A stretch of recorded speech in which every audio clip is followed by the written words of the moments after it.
In this video, I'm not going to do anything else but tell you guys the difference between the SS and the tube amp. Okay. Now, the good thing about the Shanling UA7 is that the tube can be disabled. Okay.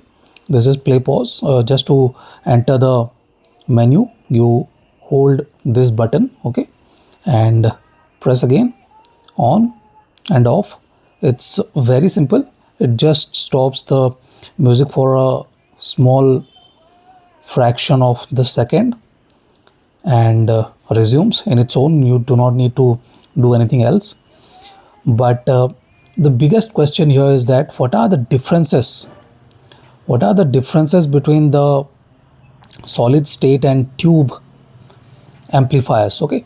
Now, in the initial impression video, I did tell you guys that the solid state kind of sounds slightly more analytical than the tubes, but overall, even with the tubes, this one is fairly analytical. It's not like it is warm or musical or fun by a good stretch of imagination. Let me be very clear.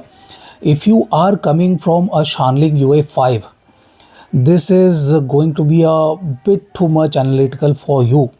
But if you are coming from a Shanling UA6, you might find the Shanling UA7 to be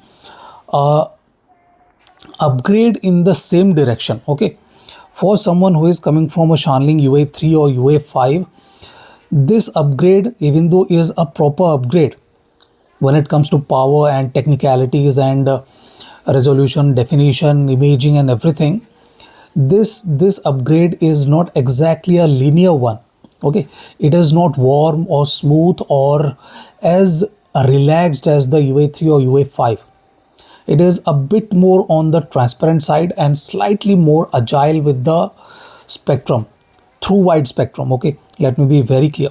Now, let me tell you the main difference between the tube and the solid state amplification. Okay, tube, even though are slightly warmer, still retain very good amount of resolution and transparency across the spectrum. You do not need to worry about that. Okay, if you are worried about its transparency being reduced or the warmth being added to the tube amps, it's not big. Okay, and the main difference is with the instruments in the upper mid lower treble region. Okay, that is where the main difference is being perceived by me.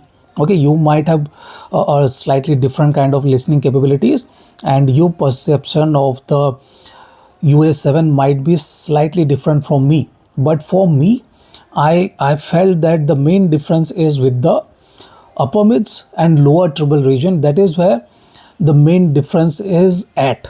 Okay, while the tubes are offering slightly fuller notes. Okay, they have slightly wider bass and slightly wider body.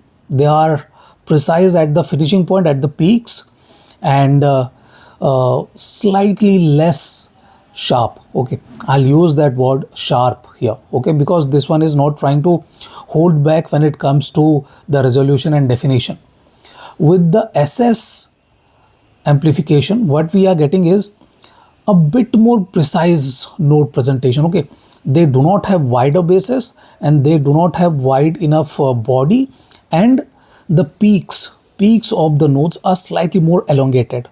So they are a bit more transparent, a bit more precise, offer slightly more air between the instruments. Since the notes are a bit more precise, they leave a bit more air. So that is there. Another difference is with the vocals. Okay, the tonality and timbre. Not a big one by a big margin, just a minor one. Okay, what's happening with the instruments and the vocals in the mid range is the same that happened with the upper mids and the lower treble region. Vocals are slightly more organic, slightly more emotional with the tubes. They sound slightly more natural, even though they are still aptly precise and accurate. They kind of offer a bit more air with the vocals, with both male and female vocals, they are offering a bit more air. Okay, those throat movements are slightly more perceivable with the tubes, while the SS is a bit more analytical, a bit more clinical in that approach. It is slightly less airy. It's not like it is missing air between instruments or anything like that, or notes. It's that the air behind the note is slightly more pronounced with the tubes, while the solid state are slightly less pronounced with the air movement. Okay, our vocals have a bit of air emphasis at times, and those air emphasis are a bit more perceivable with the tubes. If we talk about the bass, it's not that big yet with the tubes the decay is slightly more elongated. The decay is slightly slower, ever so slightly slower, so giving you a slightly fuller, slightly heavier kind of presentation, while the SS is a bit more immediate. Okay, so the basic difference is with the decay, to be precise, decay and body. While the tubes are offering slightly fuller body throughout the spectrum, solid state is a lot more precise, a lot more clinical, to be precise, not even analytical, it is going on the level of clinical. Okay, so pairing it with a very clinical or analytical sounding IEM might not yield a very good output, but pairing it with a warm and slightly smooth sounding IEM will yield fantastic clarity and definition with the Shanling UA7 with both the SS and tube amplifiers. Okay, tube is definitely a bit more organic, a bit more natural sounding, while the SS is slightly more analytical and clinical. In any case, this is it.